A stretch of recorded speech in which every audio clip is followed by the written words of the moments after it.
So, what is a generation? In short, a generation is the aggregate of people born within roughly a 20-year time span, right? The definition is not that helpful. So I want to share with you three pieces of criteria that those that share a generation have in common. The first one is they share an age, location, and history. What does that mean? All that means is that they occupy the same phase of life when key historic moments take place in history, right? Big, monumental, generationally defining moments, these big social trends, even, right? So these moments, they ultimately take place and they shift norms in some way.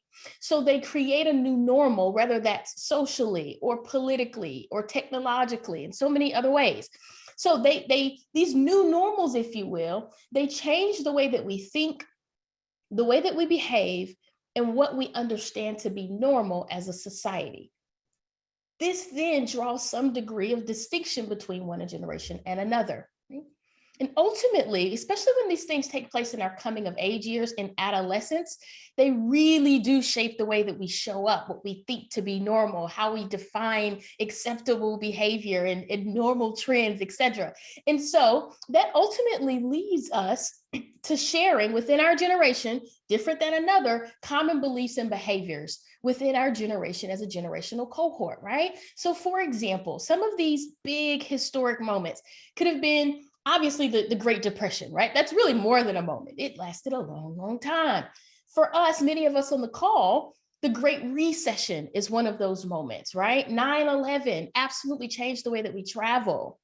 Right. And quite honestly, if we want to be frank, I talk a lot about bias, et cetera, and equity. If we want to be frank, 9/11 changed the way a lot of us and a lot of our American society treats those of the Muslim faith and those of Middle Eastern descent, right? And so these things take place and they change common beliefs and behaviors and changing the way that we see normal.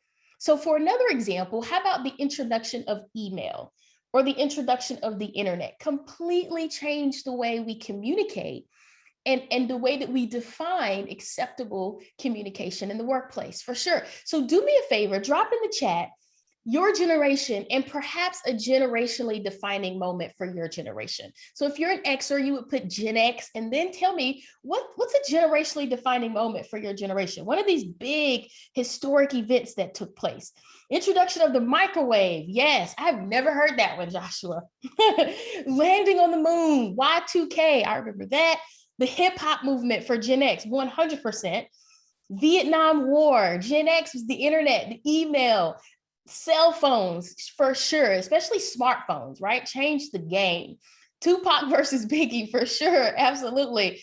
Bill Clinton and his scandal, right? I remember that very vividly. 9/11, VCRs, MTV for sure. That's absolutely an Xer.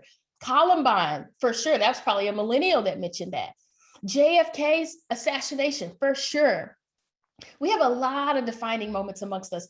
I dare to say that we are absolutely living in Gen Z's and Gen Alpha's defining moment, right? COVID-19, a global pandemic, will be a generationally defining moment for Gen Z, for sure.